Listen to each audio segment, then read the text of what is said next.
생존 우선순위 서바이벌 프라이어리티 2026년 5월 31일 말일자를 진행하겠습니다. 데이터의 바다에서 정보 걸러내기 부제를 말씀드립니다. 구독, 좋아요도 부탁드리고요. 뭐야?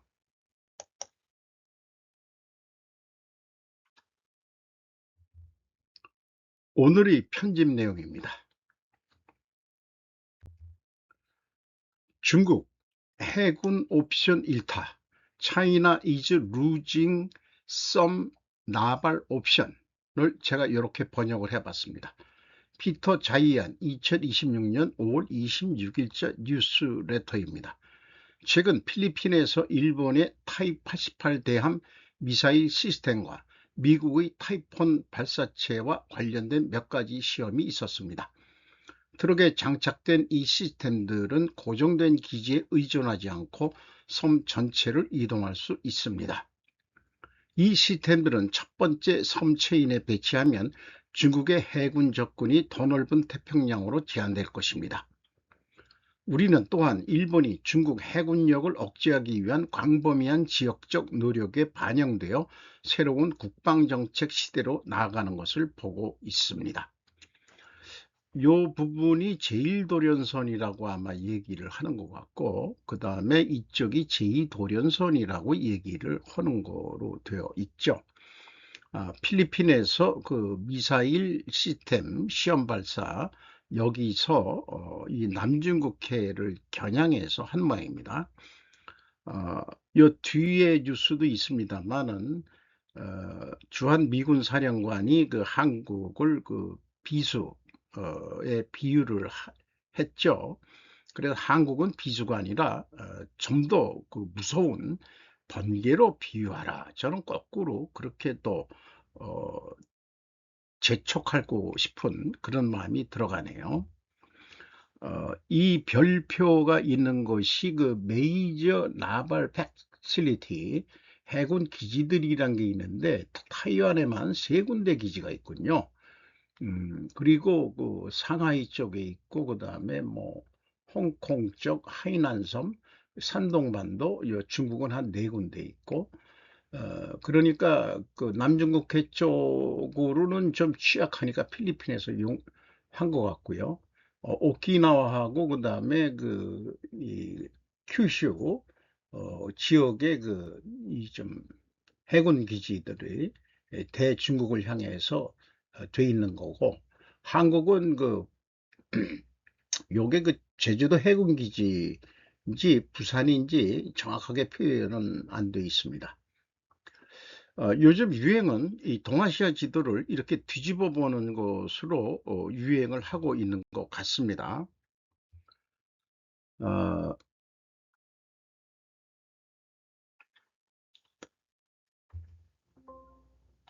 미 국방장관 부유한 동맹국 방위비 내주던 시대 끝나 한국은 공개 칭찬.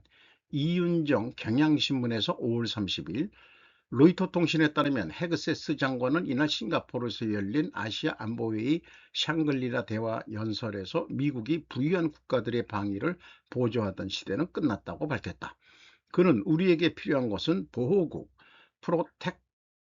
프로텍토레이츠가 아니라 파트너즈라며 동맹국들도 안보와 방위에 더 큰 책임을 져야 한다고 말했다.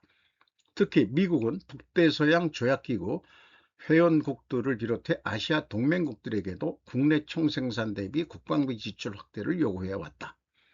헤그세스 장관은 특히 최근 국방비 증액 방침을 밝힌 한국을 긍정적으로 평가했다. 그는 한국이 보여준 실용주의와 리더십에 박수를 보낸다며 한국과 같은 동맹국이 군 작전 통제권을 보다 신속하게 주도하려는 모습은 매우 고무적이라고 말했다. 요거는 제가 좀 물음표를 좀 붙이고 싶어요. 중국을 향해 견제 메시지도 내놨다. 헤그세스 장관은 중국의 역사적인 군사력 증강과 영내를 넘어 확대되는 군사활동에 대한 정당한 우려가 있다며 중국을 포함해 어떤 국가도 아시아에서 패권을 행사해서는 안 된다고 강조했다. 패권은 미국 패권만 인정된다. 이어 중국 등 누구도 패권적 행동을 통해 미국과 동맹국들의 안보를 흔들 수 없다며 미국의 인도태평양 지역 억지력 유지 의지를 재확인했다. 그는 또 미국의 인도태평양 전략과 관련해 태평양에서 미국 접근법의 핵심은 제1도련선을 따라 상대의 접근을 거부하는 것이라고 밝혔다. 제1도련선은 일본 열도와 오키나와, 대만, 필리핀, 말라카 해협을 연결하는 전략선으로 중국의 태평양 진주를 견제하는 핵심 축으로 평가된다. 아울러 대만 방어 필요성을 거듭 언급하면서도 향후 미국산 무기 판매 여부는 도널드 트럼프 대통령의 결정에 달려 있다고 말했다. 이번 발언은 트럼프 행정부가 중국 견제 기조를 유지하는 동시에 한국을 포함한 동아시아 동맹국들에게 보다 적극적인 방위 부담과 안보 역할 확대를 요구하겠다는 뜻을 분명히 한 것으로 풀이된다. 한국은 단검 주한미군 사령관 발언에 청와대 사실상 유감 표명이란 제목으로 이동희 매일경제에서 5월 30일, 이와 관련해 청와대 관계자는 한미 간 외교 안보 채널을 통한 구체적인 협의 내용에 대해 확인해 줄 수 없다면서도 최근 브론슨 사령관의 일련의 대발언에 대해 인지하고 있으며 한미 간에는 재반 현안에 대해 각급에서 소통해 오고 있다고 밝혔다. 앞서 브론슨 사령관은 지난 22일 미국 육군전쟁대학 주간 팟캐스트에 출연해 중국이 중국 동부 해안에서 바라볼 때 눈에 들어오는 건 아시아의 중심에 있는 비수라고 할 한국, 그리고 일종의 방패이자 그들이 남중국해 너머로 나아가려고 하는 야심을 가질 때 방어벽 같은 일본이 있다고 말했다. 브론슨 사령관의 단권 표현 등은 미국 입장에서 한국이 갖는 대중국 견제 차원에서의 전략적 가치에 대한 인식을 드러낸 것으로 해석됐다. 그러나 한중 관계나 주권 국가인 한국의 전략적 판단이 아닌 미국의 입장만 강조됐다는 점에서 일부에서는 부적절하다는 비판이 제기됐다.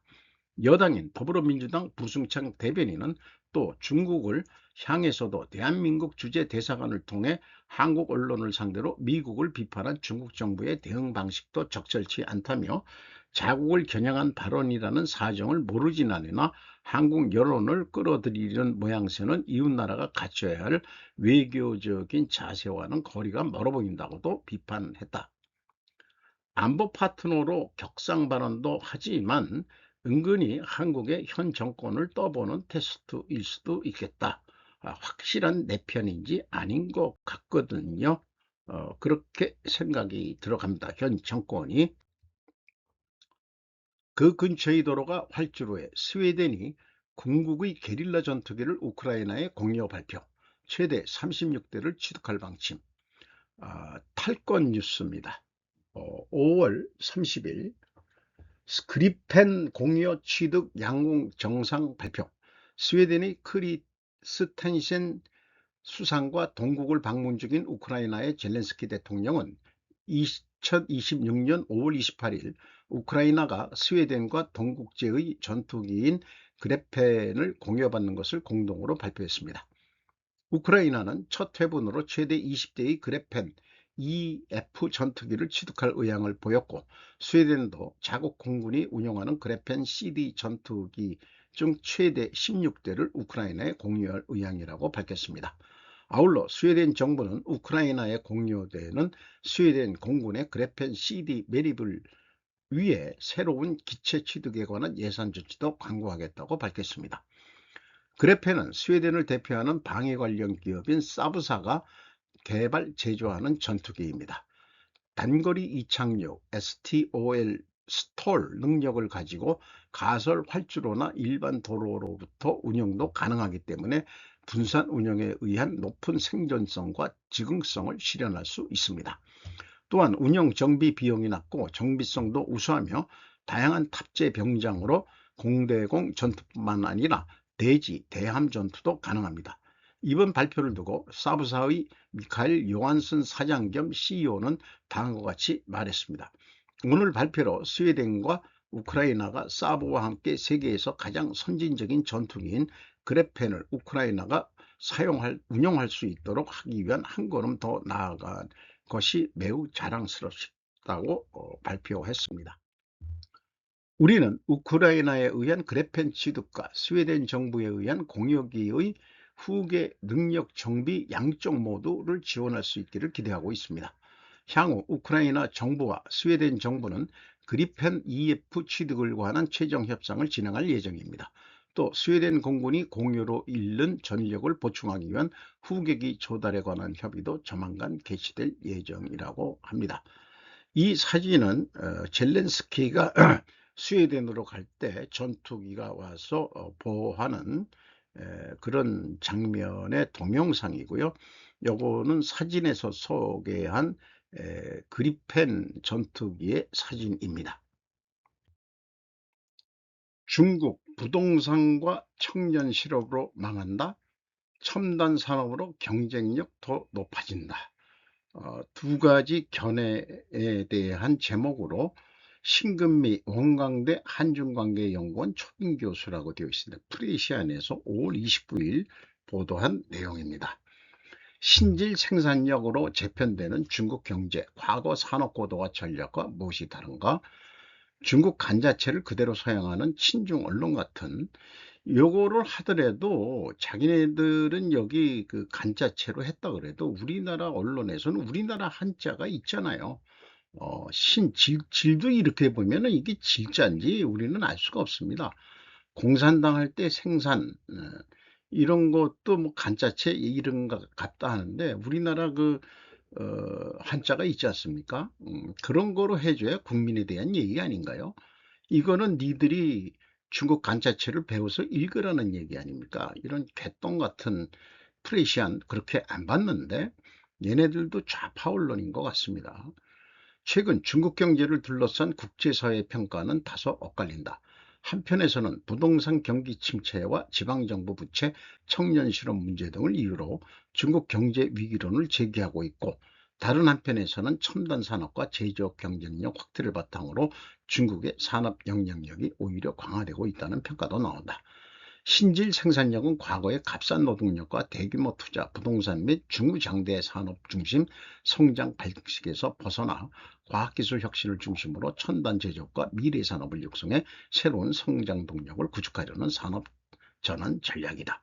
이건 중국만이 아니고 우리도 지금 그렇게 하고 있죠. 한국도. 그러니까 중국하고 우리하고는 아주 심한 이젠 경쟁 관계가 됐습니다. 이러한 상황에서 우리는 어떻게 현재 요거를 봐야 되겠느냐. 자, 이것을 중국 입장에서 한번 써볼까요? 우리 입장에서 중국은 생존하기 위하여 반드시 현재와 같이 과잉 생산과 덤핑 판매를 유지하여야 한다. 또 과잉 생산과 덤핑 판매를 유지하기 위하여는 반드시 중국은 흥해야만 하는 것이다. 왜냐하면 중국은 대륙 패권으로 동아시아의 패권을 잡고 향후 세계 패권을 미국 대신 잡아야 하기 때문이다라고 자기네들은 생각할지 모르죠. 한편 중국은 생존을 위하여 반드시 신질 생산 전력을 해 나가야 한다.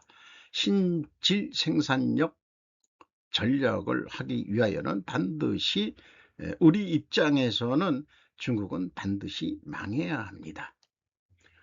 그러니까 신질 생산 전략에 의해 가지고 중국 인구도 꽤 많은데 빈부격차로 해 가지고 그 부동산 붕괴와 그 다음에 그 청년 실업 이런 거로 해서 이 최첨단으로 가는 쪽은 거기도 극소수 그 소수만 주로 공산당과 연결된 사람들만 상류층으로 살고 공산주의라는 게 다 같이 잘 살자는 거였는데 이제 일반 인민들은 다 불가촉 천민으로 전락하는 게 되겠죠. 그러니까 지금 이 신질력 전략으로 해서 이것이 돼서는 안 된다. 중국 망해야 한다. 이런 논리로 좀 생각해 봐야 되겠습니다. 국내에서도 중국이 흥한다는 쪽에 그렇게 생각하는 사람들은 주로 중국과 이권관계가 꽤 많은 사람들이고, 중국 망한다고 하는 입장에서는 그 나름대로 우리나라 이 자본주의 생존을 위해서 중국은 좀 일본처럼 잃어버린 30년 당해야 싸지 않겠냐. 근데 우리나라가 거꾸로 먼저 잃어버린 30년 가할 것 같은 그런 불안감도 없지 않습니다. 이렇게 얘기가 될 수 있겠습니다. 사실 중국은 약 15년 전부터 질적 성장, 첨단 산업 육성, 내수 중심 성장 전환을 지속적으로 추진해왔다. 대표적으로는 12차 5개년 계획 2011년에서 2015년에서는 전략적 신흥산업 육성과 내수 확대, 산업구조 고도화를 주요 과제로 제시했으며, 이후 시진핑 정부 초기에는 경제 신창 타이를 통해 고속 성장에서 중고속 성장으로 전환을 강조하였다. 14차 5개년 개혁 2021년에서 2025년에서는 쌍순환 전략으로 중심으로 기술 자립과 공급망 안정화를 핵심 과제로 제시하였다. 즉 중국은 오랫동안 산업구조 고도화와 기술 자립 전략을 지속적으로 추진해왔다고 볼 수 있다. 첫째, 생선 전략의 성격이 훨씬 강해졌다는 점이다. 둘째, 기존 부동산 중심 성장 모델의 구조적 한계가 최근 더욱 뚜렷하게 나타나고 있다는 점이다. 셋째, 중국의 기술 수준 자체가 과거와 크게 달라졌다는 점이다. 이거는 확실히 위기감을 느낍니다. 대표적으로 전기차, 배터리, 태양광, 드론, 산업용 로봇, 일부 AI 분야 등은 글로벌 시장에서 상당한 경쟁력을 확보하고 있다. 최근 중국은 AI를 단순한 신산업이 아니라 제조업, 물류, 금융, 행정, 국방 전반을 재편할 핵심 기반 기술로 보고 있다. 넷째, 최근 신질 경쟁력 전략은 단순한 첨단 산업 육성 정책을 넘어 국가 차원의 종합 구조 전환 전략으로 구체화하고 있다는 점이다. 실제로 중국은 내수 확대와 기술 자립 등을 지속적으로 추진해왔지만 여전히 부동산 의존과 지방정부 투자 중심 구조, 과잉 생산 등의 문제를 완전히 해결하지 못하고 있다. 이러한 중국의 변화는 한국에도 상당한 영향을 미칠 가능성이 크다. 반면 협력 가능성 역시 존재한다. 요거에 대해서는 제가 물음표를 또 붙여봅니다. 어떻든 한국 산업은 탈중국해야 한다고 저는 개인적으로 믿습니다. 반도체로 부유해진 대만 경제의 그림자, 대만병과 거지 수표맨, 한해란 동아일보 2026년 5월 31일. 인공지능과 반도체 열풍을 타고 세계에서 가장 빠르게 성장하는 나라 어디일까요? 한국이면 좋겠지만 아니고요. 바로 대만입니다. 주식시장 시가총액과 1인당 GDP 같은 지표에서도 대만은 이미 한국을 추월했죠. 수출기업 중심의 왜곡된 정책, 잘 나가는 대만 경제의 그림자, 역대급 호황인데 내 지갑은 왜? 올해 1분기 경제 성장률이 무려 13.69%. 2026년 대만의 1인당 GDP는 4만 달러를 돌파하게 확실히 됩니다. 이미 한국을 제쳤는데 격차가 더 벌어지는 거죠. 동아시아 1위 자리를 더 굳건히 하게 됐고요. 대만 증시 시가총액은 4월엔 캐나다, 얼마 전엔 인도를 제치며 세계 5위. 이를 체감하는 국민이 생각보다 적다. 대만 취업 포털 예스123의 설문조사 54.9%가 스스로를 인생의 실패자라고 여긴다는 우울한 답변을 내놨죠.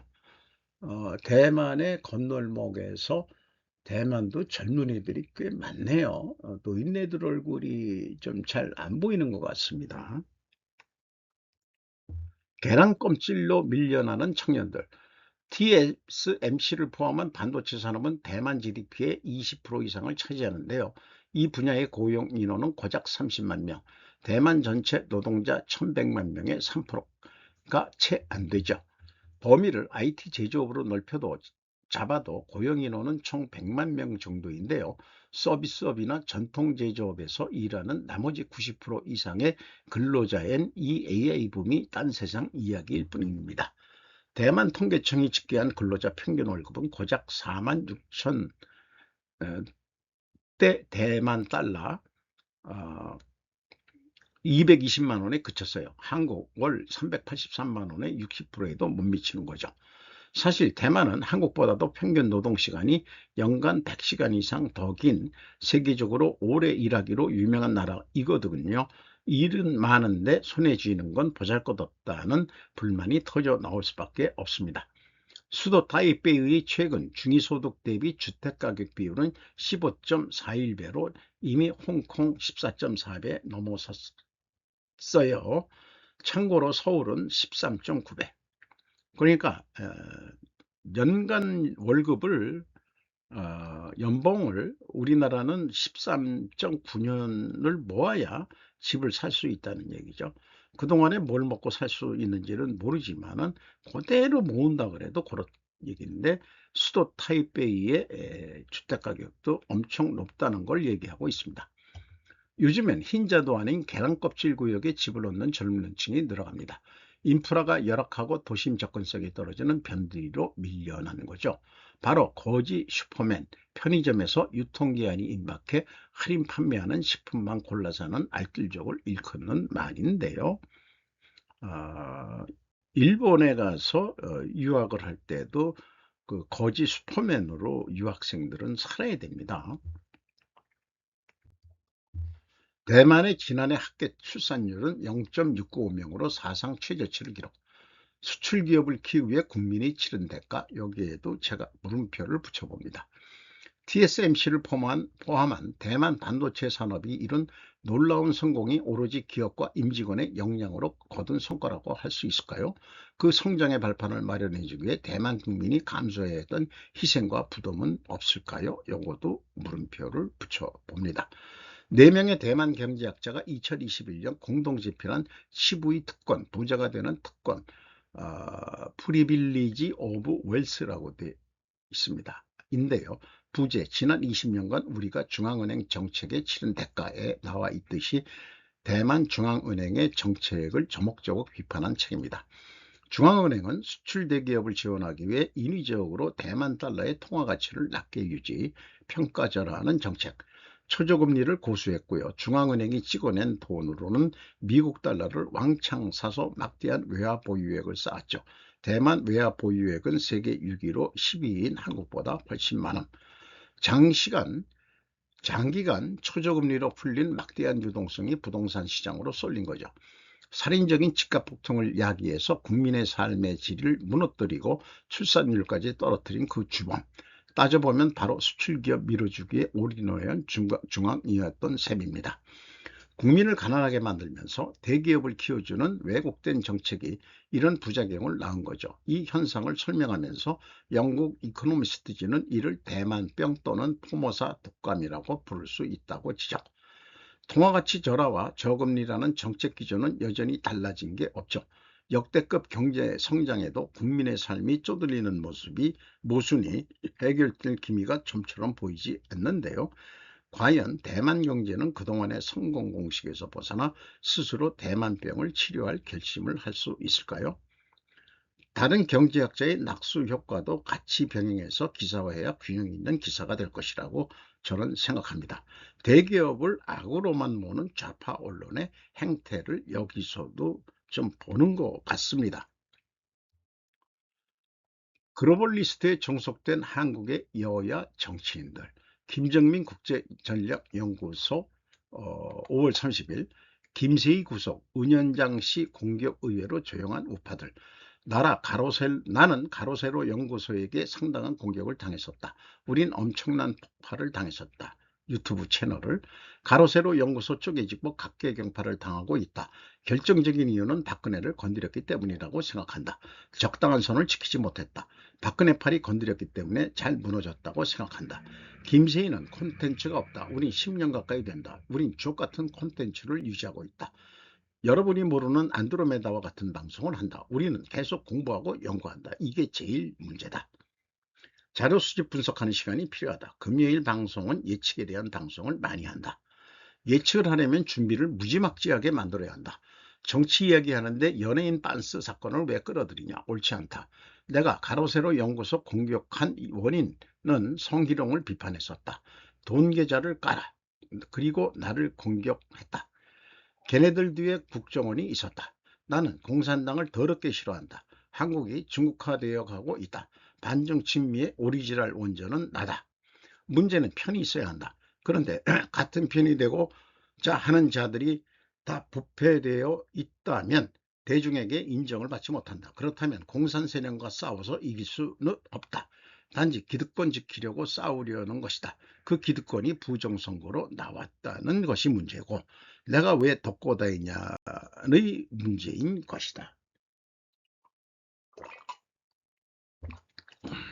보수 진보 싸잡아서 공격을 하고 있죠. 비판을 하고 있죠. 공산당 세력 밀어내고 기득권을 지키고 부정부패하고 살겠다는 우파 채널들. 떠오르는 악마 전환길. 사람이 소신이 있어야 한다. 우린 유튜버이다. 개항을 김현태 출마 전환길이 도와달라고 박근혜 찾아갔다. 박근혜 나오지 않았다. 추경호 지원했는데 코빼기도 보이지 않았다. 추경호 의원은 지원 사격을 했는데 전환길이 같은 애 와가지고는 만나주지도 않았다. 이런 얘기네요. 추측 전환길이 김세희와 같이 방송했다. 모금 운동한다고 해서 돈 빌려주었다고 했다가 소송까지 지들끼리 한다. 김세희는 대한애국당과 친한 사람이다. 뉴데일리 사장의 딸 임지연, 김수연 가짜뉴스 터뜨릴 때 뉴데일리가 써주었다. 제가 뉴데일리는 보수 언론이라고 알고 있는데 또 문제가 또 있긴 있군요. 김수연이 미성년 이런 이런 거로 공격을 당했죠. 근데 최근 뉴스는 그거 가짜 뉴스였다는 게 나왔습니다. 뉴데일리가 그런 거를 여과 없이 또 했네요. 좀 경각심을 가져야 되겠네요. 뉴데일리도. 나는 가만히 있었는데 지들이 소송하고 합의하자는 놈들, 부정선거 밝힌다고 사람들한테 돈 모았다. 강영석 처음에 개인 구자로 돈을 받았다. 뭔가 불투명하다 발언했더니 소송을 당했다. 세 번 다 강영석과 김세희가 오지도 않았다. 재판에. 이재명도 혹시 위로 올라가면 하나인가? 야당과 여당을 만들어 놓고 국민이 착취의 대상이다. 전 세계적으로 똑같다. 제3 좌파 보수 의석도 못 만들고 약화된다. 우리나라도 그렇다. 뭘 해보려도 어렵다. 신생 정당은 어렵다. 정치는 다 돈이다. 그 돈이 다 돈찌랄이다. 대체 보수정당이 제대로 힘을 못 쓰는 것은 돈이 없기 때문이다. 경기 동부연합 이재명을 앞세워 민주당을 접수하려 한다. 국힘당과 민주당 문재인 편이었다. 민주당 터줏대감들이 이재명 쫓아내기 위해서 여러 가지 작전을 벌이고 있다. 사람은 완벽하게 통제하기 어렵다. 그래서 지연이 일어난다.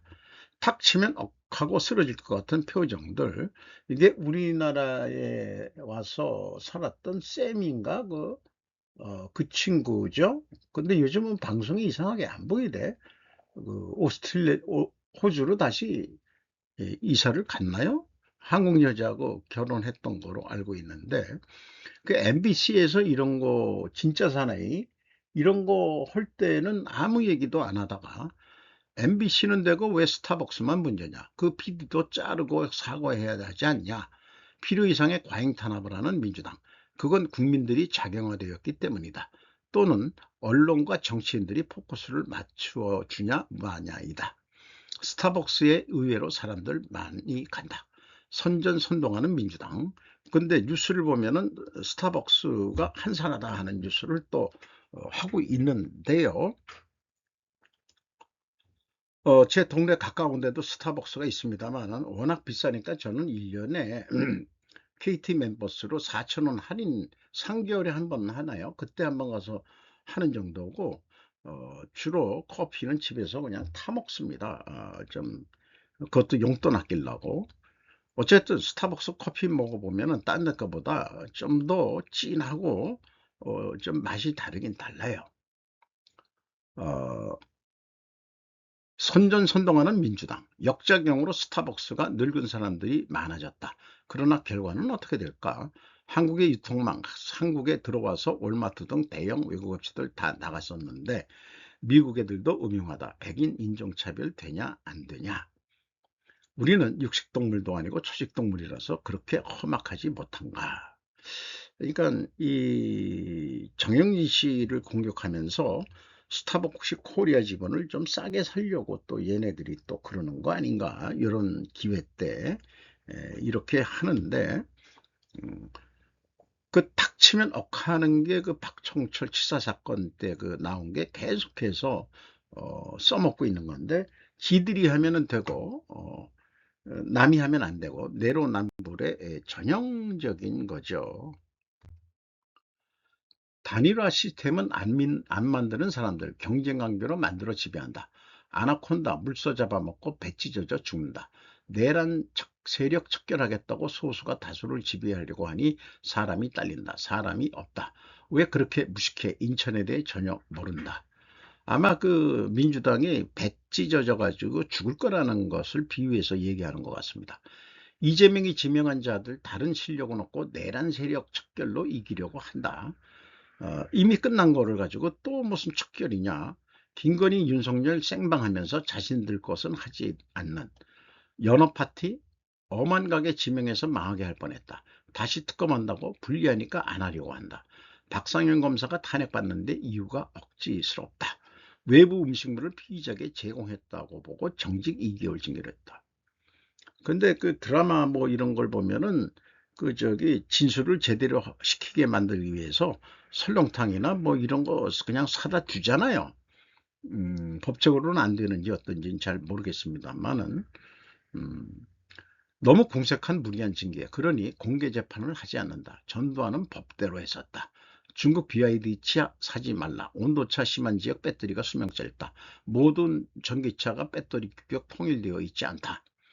갈고 싶어도 못 가는 사태가 일어난다. 배터리를. BYD 누적 적자 어마어마하다. 수출 이름으로 전기차 버리는 상황이다. 지들끼리 싸우는 전기차 출혈 경쟁. 독일 내연기관차 만들겠다고 선언. 미국 애들 고충 알만하다. 우파에 인재가 없다. 미국이 뭔가 접근을 하려고 해도 우리나라 우파에 인재가 눈에 안 띈다, 이런 얘기죠. 우파 바닥에 인재난이 전에서부터 일어났다. 그리고 또한 뉴라이트도 결국은 다 좌파 출신들이다.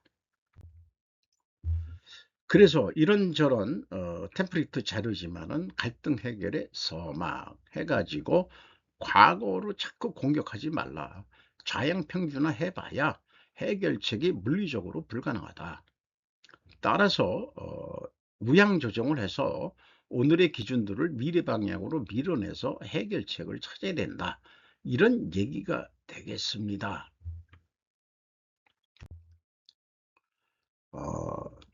그 시사 이런 거를 다루면서 제가 충분조건 논리와 이 갈등 대립도 이런 것 두 가지 그 그림을 통해 가지고 우리가 논리적인 연습을 지속적으로 좀 해보려고 합니다.